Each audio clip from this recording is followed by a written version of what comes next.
conversation was cut short, and I never talked to her again. Vanished without a trace. She said that she was in a bad way. She was trying to get away from a bad person. A 33-year-old woman on a cross-country road trip disappears in rural Oklahoma. They're pretty well known for being places where people can dump bodies and it be forever before somebody finds them. A tangled web in an area notorious for the missing and murdered. It was no accident. I mean, it looked like it was put there on purpose. The night that the car was found, did you or anyone in law enforcement do a grid search on the property? I don't think anybody searched until the next morning. The investigation into what happened would end up taking our team more than a year to uncover. And it's going to be the top people that have covered it up. Theories in a case fueled by small-town gossip and conspiracies. His second scenario was she got out and was eaten by hogs. As we set out to unravel the mystery of Caitlyn Case. I'm going to get to the bottom of it. I don't care until it takes me to the day I die.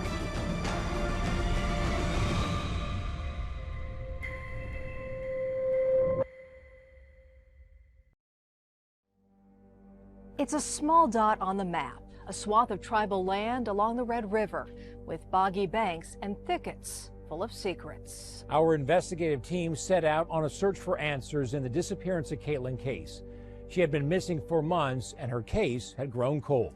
What followed was a multi-year investigation that started on a dead-end, dirt-lined road in far southeastern Oklahoma. Here's Lisa Monahan with Missing Case. She came across the river into Oklahoma. And we've had several missing persons. Seems like there's a lot of weird stuff going on. With its vast expanse of land, lakes, and rivers, it's easy to get lost in the beauty of southeast Oklahoma. Unfortunately, it seems just as easy to be lost there, especially in Choctaw County. People come up missing in this area. Something needs to be done.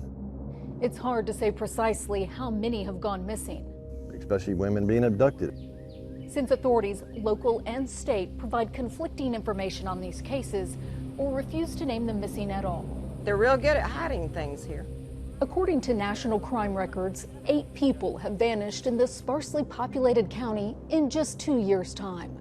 One of them was Caitlyn Case. It's heartbreaking. We talked all the time.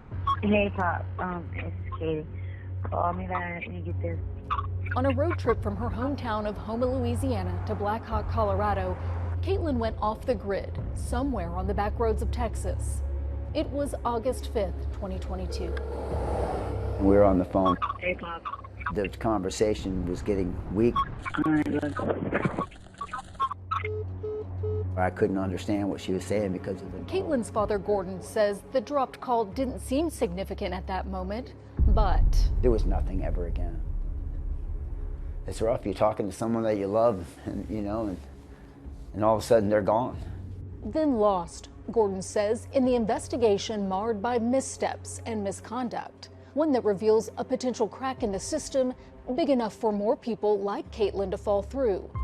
It is why we spent months looking into what happened and what didn't happen, starting with the first break in the case, a week after Caitlyn's disappearance. I get a phone call from Caitlyn's father, Gordon. Gordon told Hugo Detective Billy Jenkins about a ping on his Find My Phone app that led him down a lonely road just north of Highway 109 to a private ranch near the Kiamichi River.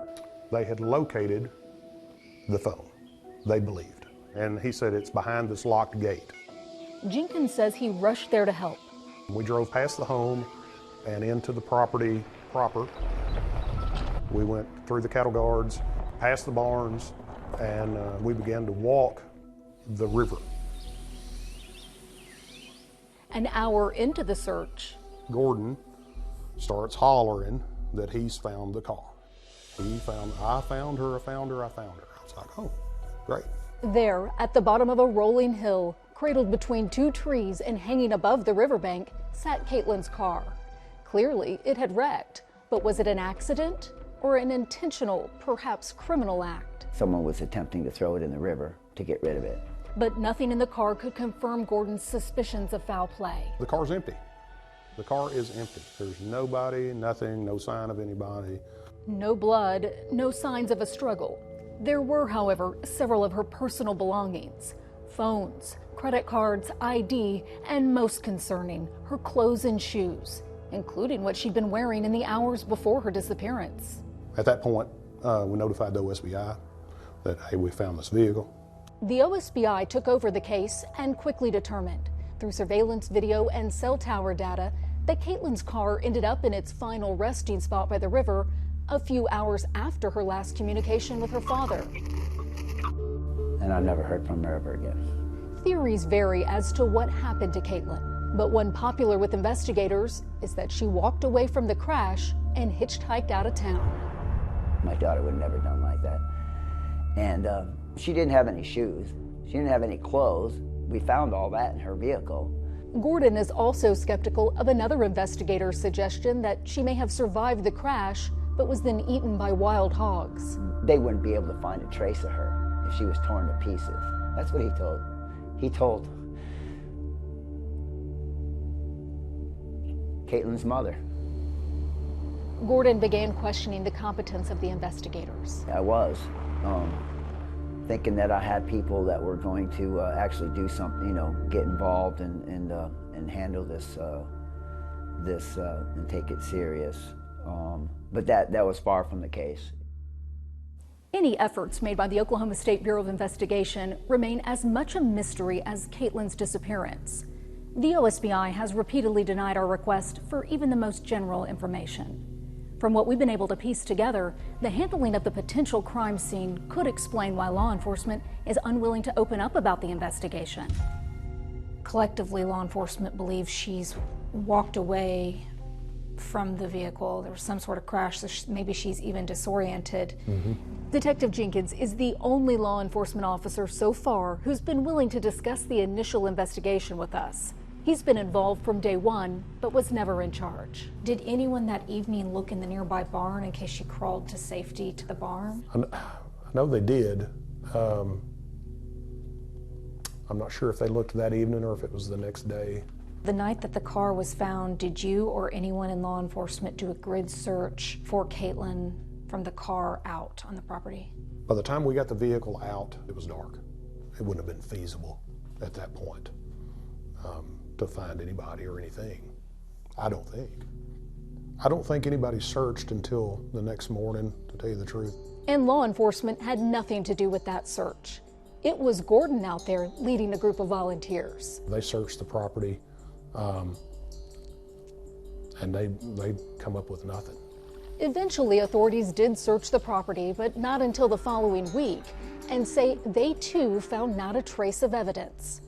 But time matters in a missing person case, because evidence fades, and so can the memories of potential witnesses.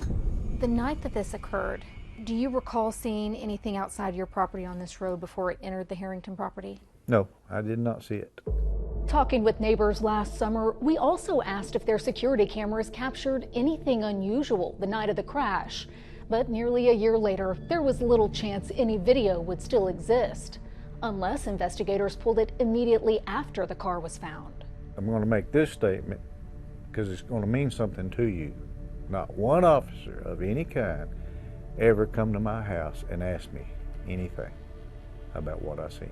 If investigators had asked, the neighbor says he would have told them about his involvement in the search and what he overheard the property owners say about a possible sighting of a second car on the property. They asked her, did you get license plate number? She said, no, it's going so fast, I didn't have time for that. All I seen was a taillight leaving out. If that's true, it means Caitlyn wasn't alone. How did a witness who was at the scene get overlooked? Are there others? And what does it say about the thoroughness of the overall investigation? Any statements from the scene lie deep in the files that OSBI refuses to share with us. So we went straight to the source. We heard the dogs. I'd walked outside and felt pretty certain that it was a vehicle leaving the property, as far as there being dust in the air and then hearing a vehicle leaving. So I don't know for a fact that's what I saw. It was really dark. All you could see was dust.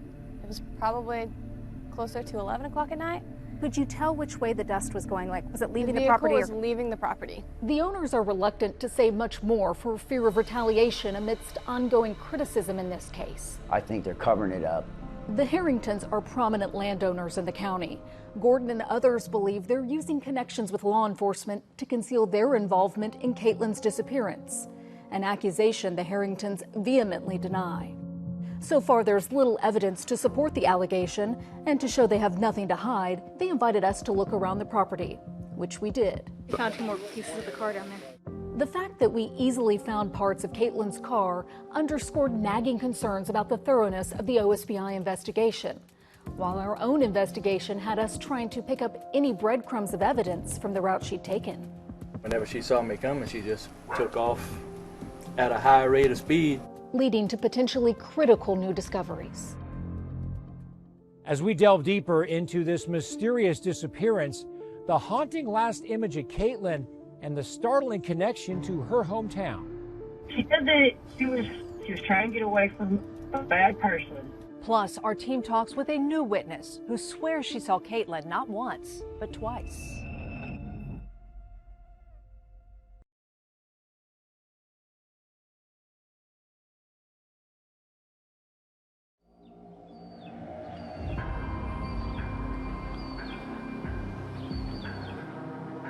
On August 12, 2022, 1 week into Caitlyn Case's disappearance, the phone rang.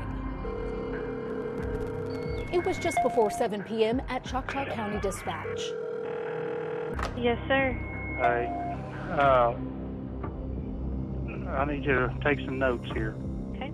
An unusual time for tragic news to come calling. Caitlyn Case, the missing girl from Louisiana, has been found off of 109 at Frogville and goes south on 4340 Road. Hugo Police Chief John Mitchell was on the line with a potential break in the case. OSBI, everybody's down there, but it's going to be a fatality car crash and she's inside the vehicle. It had taken a full week to find Caitlyn Case's car crashed on a private ranch at the end of that dusty dead-end road a couple miles off Highway 109. We're getting close to the sewing this up, right? So we go up to the vehicle. Investigators thought this would be case closed, but what they were about to discover only deepened the mystery. Long story short, the car's empty. Caitlyn was still missing. We don't know exactly what we have at that point. For Caitlyn's father, Gordon, the disappointing discovery pushed his mind to a dark place. He began wondering if perhaps someone had abducted Caitlyn. Was she being held captive somewhere? Was she dead? In despair and disbelief, he checked the car for himself. Everything she owned was in it. Her phones, her clothing, everything she packed, her tools. A lot of stuff. The only thing missing was a strong lead. Still, there were clues. Caitlyn's jeans were inside out, wrapped around the car's center console. A haunting image that left Gordon with a nagging feeling that something very bad happened to his daughter. Every day it's rough.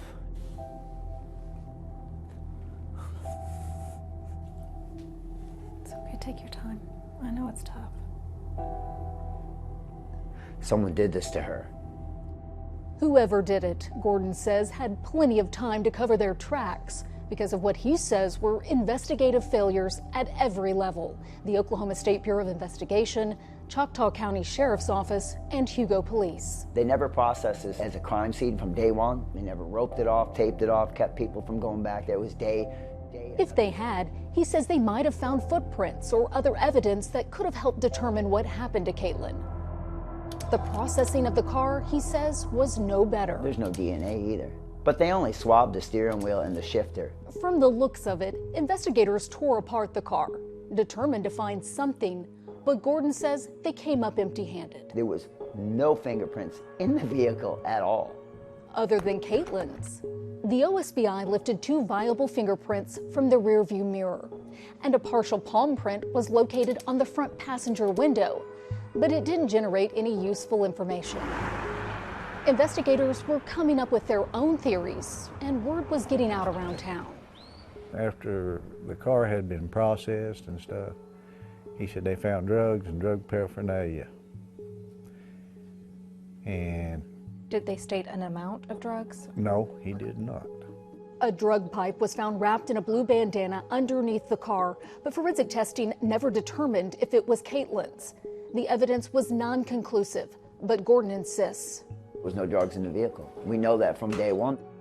He'll admit his daughter had struggled with meth, but says she was putting that behind her. She just wanted to get her life back on track. Which is why she was driving from Louisiana to Colorado in the first place. She got mixed up with some bad characters and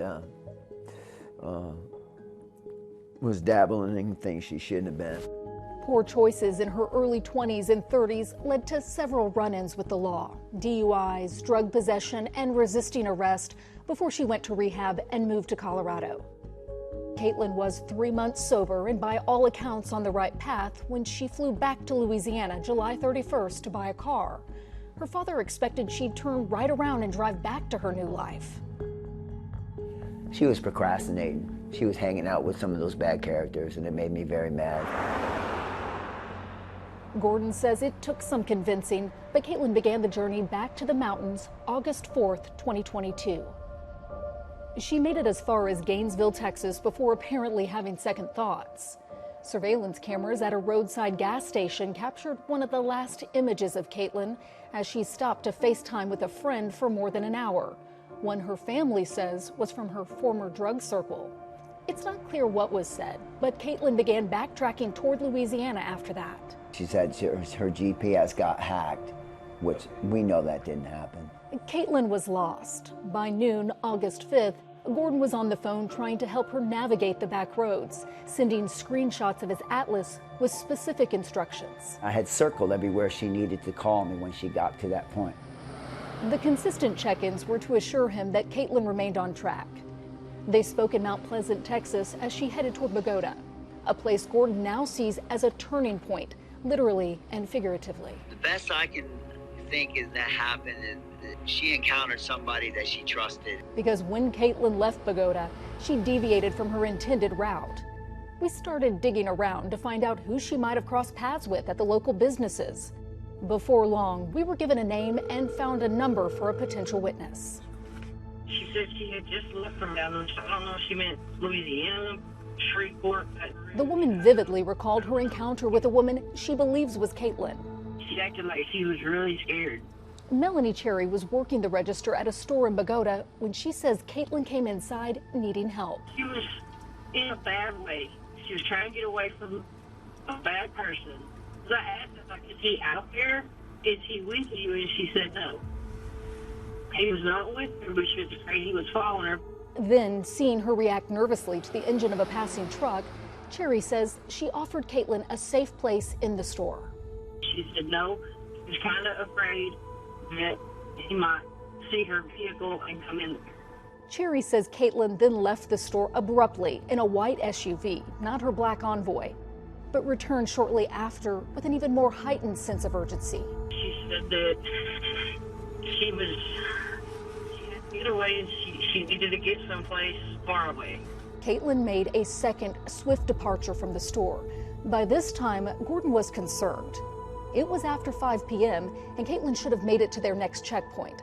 So he gave her a call. She was already past Bogota, obviously, and down in that Cunningham Solar area on a back road going nowhere. And to be that calm and not tell me, Papa, I'm lost, you know, or be concerned where she was. She absolutely wasn't concerned at all.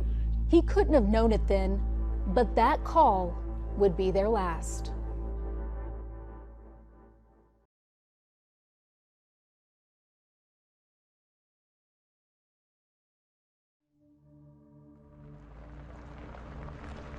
As Caitlyn made a wrong turn onto a gravel road, an 8-mile loop around a solar farm, the call with her father dropped, and she never made a call again. In hindsight, Gordon wonders if she was following someone. Someone was following her, or worse, someone was already in the car. Caitlyn spent nearly 2 hours in the solar farm, but it's not clear what she did there.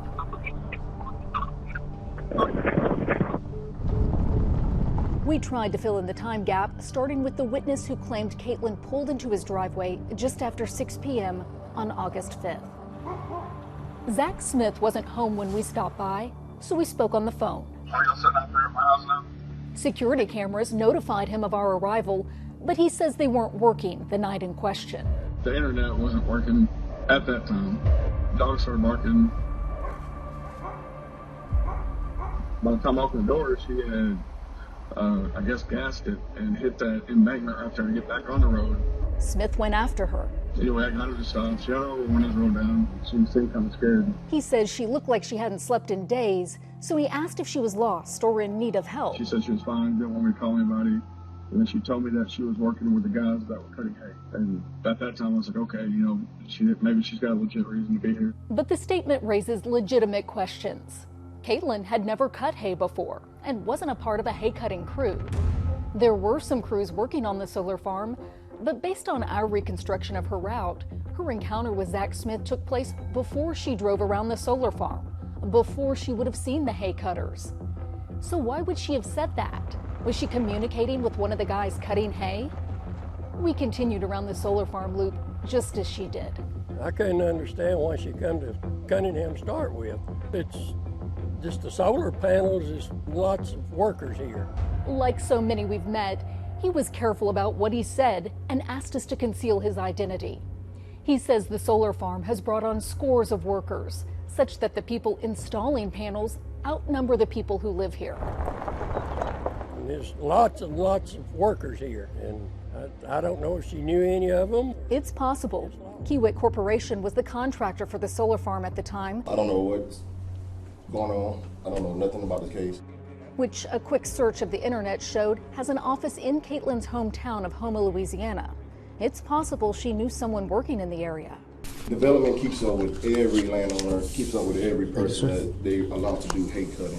We asked the company to review its security cameras to see who, if anyone, she may have encountered or met up with on their property. You all set? Thank you, sir. They declined our request. With only a digital footprint to follow, we tried to clarify the timing of her movements by talking with neighbors. What was her name again? It's Caitlyn. Caitlyn Case. Caitlyn Rose Case. Anyone else live here with you that? Well, they're all gone at this moment. Possible sightings by residents suggest a timeline significantly different from the one investigators created based on Caitlyn's cell phone records. Like 2 or 3 o'clock in the morning that somebody had seen her. I don't know if it was her, but I know I got a person that come to my door the same night, the last time I seen her. Cell data suggests Caitlyn left the solar farm by 7 p.m., or at the very least, her car and phones did, because within the next hour, her phone connected to Wi-Fi about 10 miles away to the northwest. We checked with the Lamar County Sheriff for any reports of Caitlyn's car after that and found this. Hello? Yes, Mr. Ray. Yes. Hey, Deputy Van Sheriff of the Lamar County Sheriff's Office. A report of suspicious activity from near Jennings, Texas, which it happens is about 10 miles northwest of Cunningham. It was just after sunset, 8:36 p.m., August 5th. My dispatcher briefed me on about the vehicle that was in front of your property there. I've got the license plate and description of the vehicle. It's a Louisiana plate, 957. The landowner, Ray Roberts, then said this about the driver. She was really dangerous. I mean, she's whacked out on something, or just really, really afraid of being found out about something. I guarantee you that, because she was running through people's lawns and jumping ditches, and I mean, just crazy stuff. Roberts hadn't immediately called 911.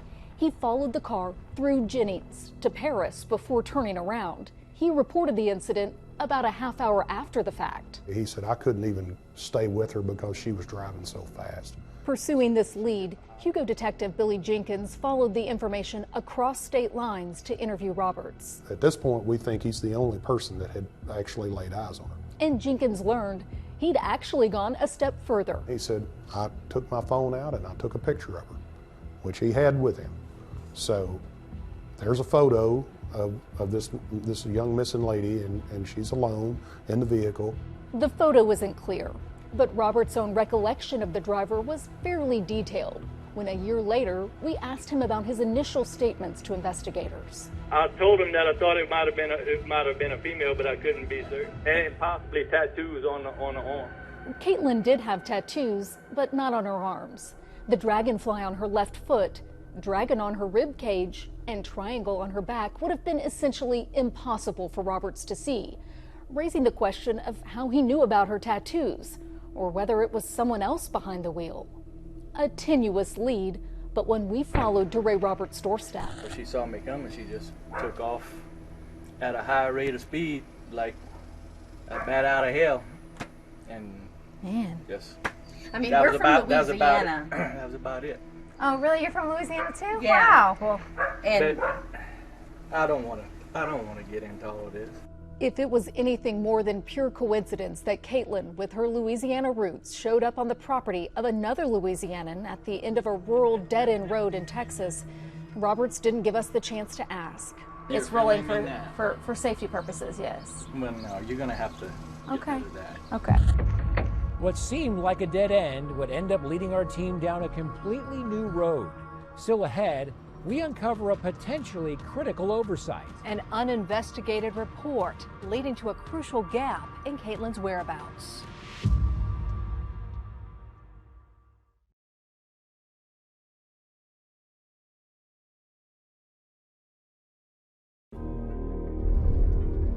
Back on the trail that we'd been running down for months, we noticed Caitlyn's driving patterns, if in fact she was the one behind the wheel, became more unpredictable after her car reached Paris. She didn't drive directly to Paris, obviously. She went, up and down back roads for whatever reason. There's really no way of knowing what she was thinking. Through data state investigators have turned over to Caitlyn's family and which they have given to us, we know that her phones pinged to nearly a dozen Wi-Fi locations around Paris between 8:40 and 9:30 that night, including heavily frequented areas, even the city's most iconic landmark. The oddity of that is that she didn't have any interaction with law enforcement. She wasn't pulled over. She wasn't questioned. She wasn't asked, why are you on this parking lot at 3 o'clock in the morning? Are you okay? The car then traveled on an unknown path toward Oklahoma. For more than an hour, her phones went undetected. Not one hit was made to a cell tower or Wi-Fi connection in the 50 miles to the state line. We couldn't account for the time gap due to our investigative limitations. If the OSBI was able to fill in the blank, they were not sharing it with us. The agency denied our every request for information, including questions about its social media post within a week of Caitlyn's disappearance. In August 2022, the OSBI expressed concern someone other than Caitlyn was in control of the vehicle as it entered Oklahoma. It's not known if investigators have come to any conclusion as to who was driving. We do know, courtesy of phone data from the family, once in Oklahoma, her car traveled east on Highway 109. 911, what's the emergency? Before it turned down a rural road toward the Red River. We live out here in Frogville, and there's somebody that's on drugs or drunk or something. We live down here in the middle of nowhere, and they were out in our cow pasture just ripping around. A few minutes before 11 p.m., at least 2 neighbors called police to report a suspicious, potentially dangerous driver. They're hitting the brakes, slowing down, speeding up, about hit the fence. Then suddenly, according to one caller, the car changed course and sped across the highway, ignoring the stop sign and racing toward the Kiamichi River. I'm going to say they're in pretty bad shape. Okay, I'll let them know. All right, thanks. Unfortunately, we discovered Choctaw County never dispatched anyone that night. It's not clear why, but we were told the dispatcher was only reprimanded and still handles emergency calls for the county. Whether neglecting to send an officer to investigate was malicious or an innocent mistake, it not only had potential consequences for whoever was in the car, it also complicated the investigation in the early stages. So I was looking for Lisa Monahan with News 9. Okay. Been trying to get in touch with you. I know there were a couple of 911 calls that from there on 4340 Road, I believe it was suspicious activity, driving through a pasture. Does any of this sound familiar to you? I have heard that. But that didn't come into your office or to your dispatch? Not to my knowledge, no ma'am. So if there was, then there would be some type of report on it, but there's nothing that I know of that we even made a report on. I mean, it went straight from Hugo Police Department to the OSBI. Choctaw County Sheriff Terry Park acknowledged all agencies route their calls through his communication center, which serves as a central hub for coordinating assistance in the county. But he could not account for the oversight. When that case came in, the Hugo Police Department, why them? It wasn't even their jurisdiction. Well, really, I don't know whose jurisdiction, but they took it, whatever little bit they might have done, and then the OSBI took over. I don't even know if we even made a report. If anyone in law enforcement had actually been dispatched when the calls came into the Choctaw County Communication Center, they might have been able to intercept the driver. They've been at this for a while doing some changes. A possibility that's certainly not lost on Caitlyn's father. We don't know who was in that vehicle. We don't know if my daughter was dead or alive in that vehicle, or she was being taken up to the other property where they dumped the vehicle and being murdered. We never would know that because the 911 call was never put out to any dispatch to go out there and look into this. Over the course of the investigation, I have routinely checked in with Gordon via FaceTime to let him know what we've found and to get his thoughts. I know that you've been personally investigating this to the best of your ability, being so many states away, but what at this point do you think happened to Caitlyn?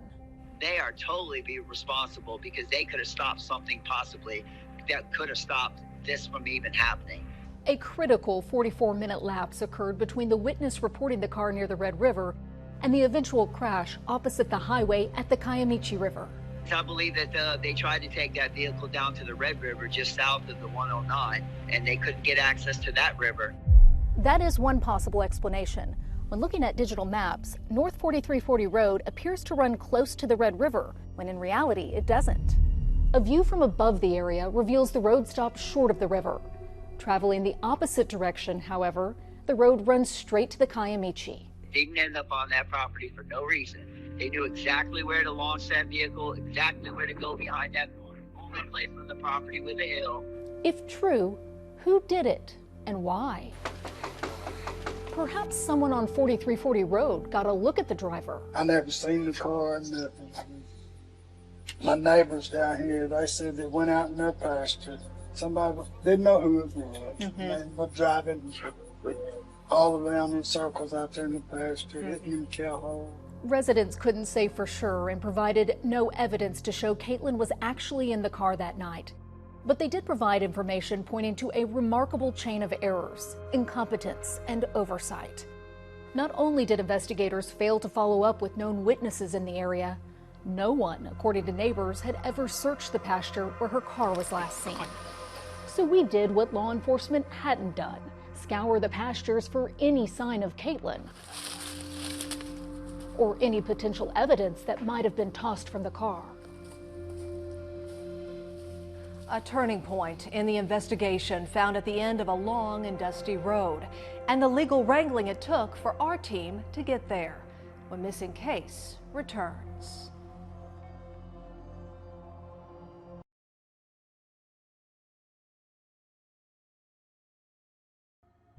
The truth waits patiently to be discovered in the year-long search for Caitlyn Case. Her parents say to this point, the investigation could be summarized by overlooked leads and potential negligence by law enforcement. One oversight may actually hold the key to unraveling Caitlyn's disappearance. Here once again, Lisa Monahan.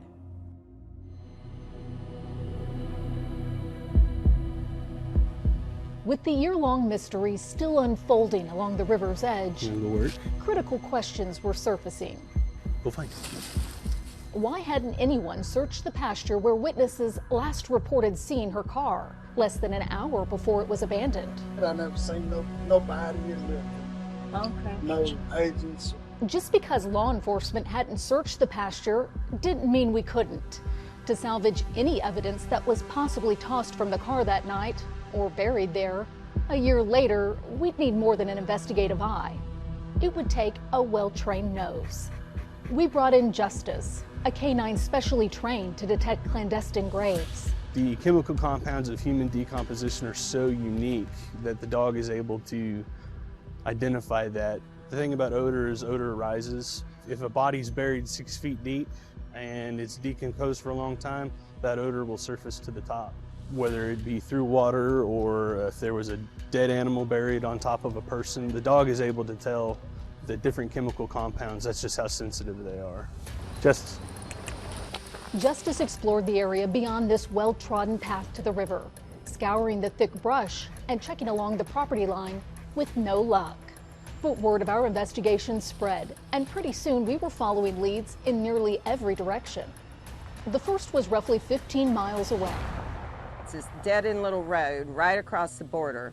Roebuck Lake is just off Highway 271 near the Choctaw Casino, a spot known to the locals as a hotbed for criminal activity. It's been treated like a public lake, and it has been the site, I fear, of many girls being abused for many years. Stacy Harley says her family owns the lake, but a county road allows the public to access it in a secluded area. You go down there, and there's spent condoms, needles, girls' clothes. She's been trying to get the county to close that road for years, but says the requests are often met with indifference. So she's trying to police it herself. It looks pretty good, though. On August 9th, 2022, 4 days after Caitlyn disappeared, Stacy took video of an inconspicuous car, then approached the male driver. A female reared up in the back of the seat behind him and could barely hold herself up. Unaware of Caitlyn's disappearance at the time, Stacy says she questioned the driver, thinking whoever the woman was, she might be in trouble. I didn't realize you had someone in the car. And he says, oh, that's my wife. I said, well, she doesn't look very well. Stacy says she immediately notified authorities, but they didn't take her seriously. She's not sure why, but thinks it could be because she'd been embroiled in a water rights dispute concerning Roebuck Lake, with coincidentally the same people who own the property where Caitlyn's car was found. Stacy is now convinced the woman in the car was Caitlyn. There's no other evidence to support that conclusion, but Stacy's story certainly suggests that personal grudges and legal entanglements may have played a role in the oversight of potentially critical information. If they're all going to say that this is what happened and Stacy's crazy and not credible, then okay then. What about the other people that are missing around here? How many more do you want to look for while you're here? Most people just turn right around, and like he was here 7 minutes, which isn't long either. And people know that people have cameras on their place. For now, we remain focused on Caitlyn Case and another possibly overlooked lead. There's not any reason to come down this road unless you're coming to my place, basically, because that's the only thing down at the end of it. We arrived at this potential connection between Caitlyn's disappearance and another highly publicized missing person. I had a guy show up in a van on my camera. It was August 6th, the morning after Caitlyn went missing, when a trail camera on Jerry Ritchie's property about 15 miles south of Paris captured something out of the ordinary. This unknown man in a white van drove down a seemingly private road, past the cornfields, and right up to his gate. He was at the gate for about 7 minutes, and then, he pulled up, got out, apparently walked up to the gate. The gate is just out of the camera's view, so it's not clear what the man was doing there. Ritchie says he didn't give it much thought until 2 weeks later, when he saw the OSBI's Facebook post asking for any video along Caitlyn's route. The time frame is unusual, that this guy shows up the day after this lady went missing. Ritchie says he immediately sent the information to the OSBI, but never heard back. So we got to, investigating all we could, and we decided after that we would come out and look. This is 2 weeks later. Ritchie and his family didn't notice anything unusual, but with no official search by police, they were concerned and consequently sent the tip to Caitlyn's family. We just thought we would try to help because like I said, there's been other people come up missing in this area. The first case that came to his mind was Allie Burris, a young woman who vanished in 2015 while traveling Highway 271 in the same area of Texas. The cases were eerily similar. 2 hours of her travel went unaccounted for before Burris became lost in a remote area, crashed her car, and called 911 for help. Be advised, I'm on 911 with a young lady who's had a 1050 major. She's not sure of her location. It's going to be somewhere off of 1924. Her phone's pinging in the middle of a field. She advised all she can see is fields at this time. The search teams eventually found the car abandoned in a cornfield, but no Allie. A month earlier, she had filed a lawsuit against local law enforcement, which proceeded despite her having vanished. 2 years later, a jury ruled in the officer's favor. And then, strangely, within a few months, Allie's remains turned up in an area that had previously been searched. The coroner was unable to determine how she died. It seemed like there's a lot of stuff, weird stuff going on. Apparently, law enforcement didn't look into Johnny Hall's tip either, which he also sent in 2 weeks after Caitlyn went missing. The same day the OSBI posted her missing person flyer. And I looked at the flyer and I told my wife, I said, I've seen this lady before, and I was dead positive. I knew that was her. I mean, it was the beauty mark on her face give it away. Hall says he reported a possible sighting of Caitlyn in a white SUV at a gas station in Paris, Texas during the early hours of August 17, 2022, almost 2 weeks after she went missing. But no one followed up. We'd seen a white SUV broke down, and in the passenger side seat, there was a young lady that was crying. And when the two other ladies that was with her approached us and asked if we'd had jumper cables. Their car trouble, he says, put him face to face with the distressed woman. I said, I don't know what you're going through, but it can't be all that bad. You know, just keep your head up and keep going. And the two ladies that was with her said, oh, she's fine. She's just going through some things right now, and the car's messed up, and she's a long way from home. Both would have been true for Caitlyn, but he says the other women didn't give her a chance to speak. In hindsight, Hall believes the woman was Caitlyn Case and she was being held against her will. I tried to call the number that's on there, the OSBI, but no one ever, I guess after hours, nobody answered the phone. Hall says he had to call several more times before finally getting to speak to an agent who then questioned his credibility. He just said, you know, like everything I would tell him, you sure you saw her? You're 100% positive. And I said, yes, sir, I did see her. He says investigators never took an official statement from him and didn't ask for a description of the two other women. He says one was blonde, one brunette, both about 5'7", in their 30s, and with visible tattoos. One of them was tattooed on the shoulder and around the neck area, like maybe some Old English, but I couldn't read it. Hall also described distinct tattoos on the second woman. They were just random, little knick-knack like cat print, you know, little footprint, deer print. The tattoos could be significant since the witness in the last confirmed sighting of Caitlyn's car described the driver as having visible tattoos, which Caitlyn does not. Hall's description of a white SUV also checks back to the store clerk's description in Bogota, less than 20 miles away. Remember, she saw Caitlyn leave in a white SUV after asking for help getting away from someone. Not to mention, two cars were said to be involved when her car crashed. Hall's information could have helped authorities identify and question the women he saw in a white SUV, even if it was only to rule them out. The family questioned investigators as to why they failed to follow up on leads in this case. That OSBI officer decided to say, oh, no, well, they're not credible because it was way too long after the fact. The people didn't even know about it until OSBI announced it on the bulletin, and that was on the 19th of August. And that same day, those people contacted OSBI through email. This is the bulletin he's referring to, a post on the OSBI's Facebook page. More than a year passed without any updates to it, so as we routinely do, we asked the OSBI for an update. Specifically, whether investigators still believe, as they indicated in the post, that someone other than Caitlyn was driving her car when she crossed into Oklahoma. With the public's interest in mind, we also asked for any updated information on her route, stops, and interactions. All requests were denied. You know OSBI's policy with an open case, we don't have to tell you nothing. That's very convenient for them, isn't it? While the OSBI is exempt from releasing records from an open case, we also asked for more general information about other people who had recently gone missing in Choctaw County. Who were they, and was anyone looking for them? We were given just a number, 8 people in a relatively short amount of time, which seems like a lot for such a rural area. We wanted to compare that with the state's other counties, but our request for that information was denied once again. Here's the OSBI's statement. The OSBI has received your questions regarding both the disappearance of Caitlyn Case and the more general information you were asking about regarding OSBI's ongoing missing persons investigations. Unfortunately, the type of information required to answer these questions would require the OSBI to disclose details about the investigation that are not subject to disclosure under state law.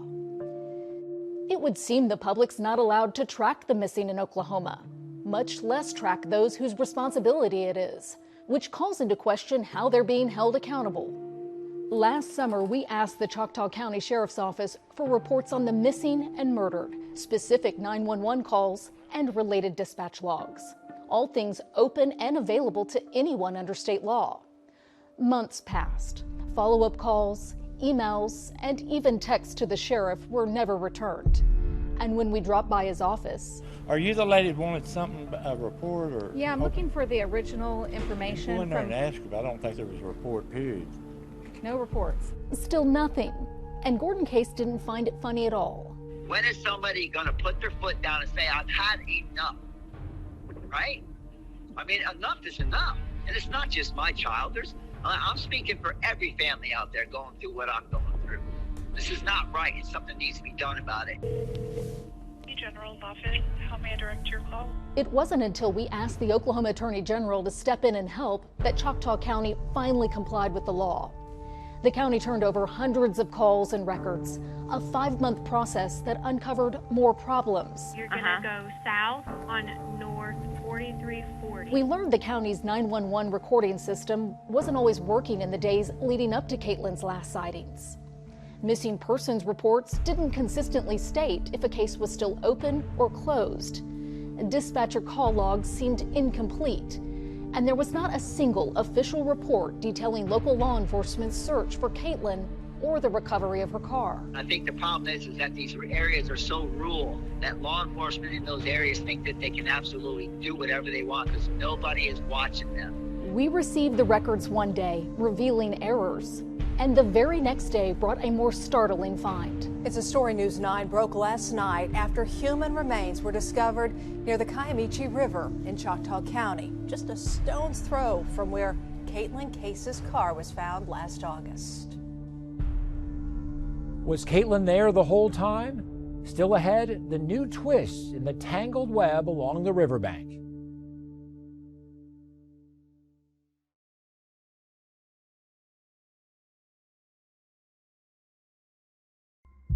Human remains were discovered near the Kiamichi River in Choctaw County, just a stone's throw from where Caitlyn Case's car was found last August. News 9's Lisa Monahan has been investigating her disappearance for months.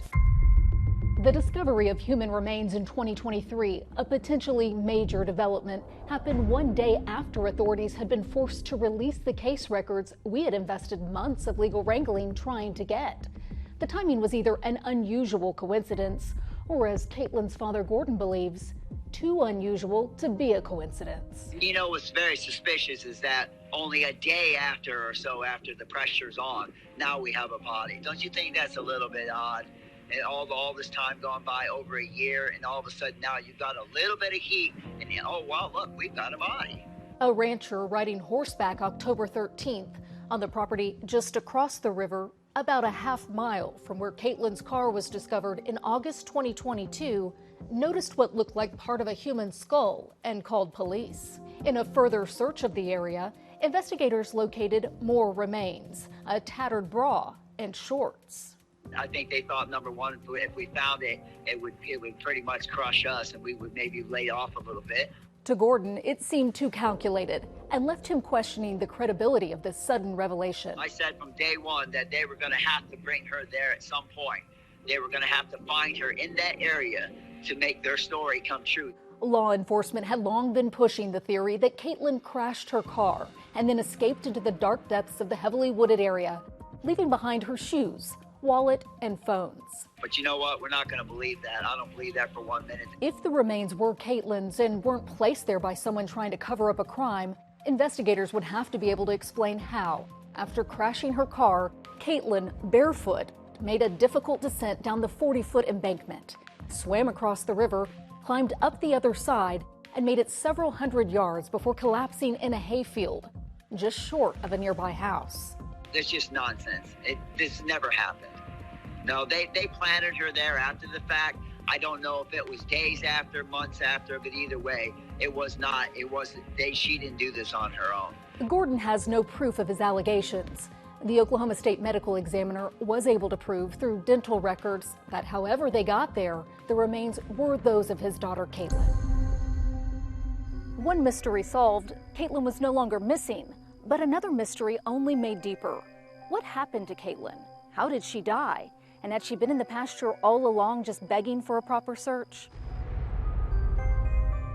In 2022, within a week of Caitlyn's disappearance, investigators supposedly searched the river and land in the area, telling the parents they'd looked at every level with drones, boats, and on foot. I walked the river as best you can. There's places where you can't get too close because it's dangerous.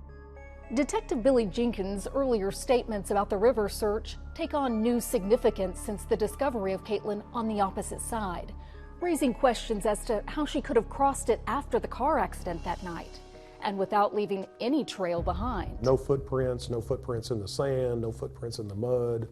There was nothing that would point to anybody being. That doesn't mean that somebody didn't go in the water. From the air, even across the river, the chances of spotting someone or something seemed higher.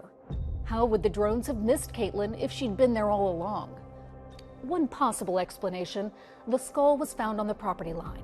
What if I say you didn't tell me? Sheriff's Department, the OSBI is all I can tell you. They have to ask me to let them in, and I let them in. That's all I do. Landowners on both sides of the fence refused to discuss the discovery, let alone acknowledge it even happened. You didn't find the skull? No. Do you know who did? I didn't even know if it was skull found or what. I ain't heard anybody found it. All I heard seen was knocks. Without access to their private property, it was difficult to understand how no one found Caitlyn there for more than a year. We gained a little insight from speaking with a neighbor by phone about the discovery. She don't go there at all. She just happened to be riding the horse just because this year we had it right. They needed the extra hay. They cut that field there next to where that skull was. They hadn't cut that field in years. Uncut until the summer of 2023. It's plausible the high grass had hidden Caitlyn's body all that time. But who cut the hay? And as implausible as it might seem, could there be a connection to Caitlyn's mysterious detour through the Cunningham solar farm? She said she was fine, didn't want me to call anybody, and then she told me that she was working with the guys that were cutting hay. Hopefully the autopsy would provide some clarity. And now we want to update you on an investigation we've been following closely. The state medical examiner now says Caitlyn Case died right around the time of her reported disappearance in August 2022. Cause of death is still undetermined. Her full autopsy will... The cause of death is still undetermined. So frustrating for Caitlyn's family to hear. But with only a partial skeleton to examine, the pathologist faced real challenges in determining how Caitlyn died. And like I said to you before, they're going to plant that body when they needed to come forward. And I told you that it was going to be after there was nothing left of evidence on her. The autopsy revealed Caitlyn's remains, what was left of them, were scattered in the field and damaged from being crushed and moved by farm equipment after her death, consistent with the hay cutting theory. We'll never know what happened to her. Determining foul play is harder with skeletal remains, as it requires evidence such as a knife nicking a bone or a bullet lodging in a skull, none of which was found. Still, there were remnants of clothing recovered nearby, a bra and shorts. Caitlyn's parents now put their last shred of hope in the examination of those and made a request for DNA testing. But the OSBI had no intention of conducting additional forensic analysis and informed Caitlyn's parents via email, which read in part, "There is no evidence that anyone other than Caitlyn was involved in her disappearance. Therefore, no further laboratory analysis will be conducted. And the OSBI investigation is in the process of being closed." It wasn't received well. Something totally not right about what's going on there in that area. And there needs to be an investigation above this investigation. Gordon says the investigation never aimed to uncover relevant evidence or actually seek justice for Caitlyn. It's not just my child. I'm speaking for every family out there going through what I'm going through. This is not right, and something needs to be done about it. He insists he won't allow this missing person case to become just another case closed. in an area where missing persons are alarmingly common and where people, he says, seem to be getting away with murder. I'm going to get to the bottom of it. I don't care till it takes me to the day I die. Law enforcement may have closed the case of Caitlyn's mysterious disappearance and death, but for her parents, the case is still very much open. They reject investigators' conclusions and the secrecy under which they reach them. And they tell me they intend to continue trying to uncover what they are sure was foul play in Caitlyn's last moments of life.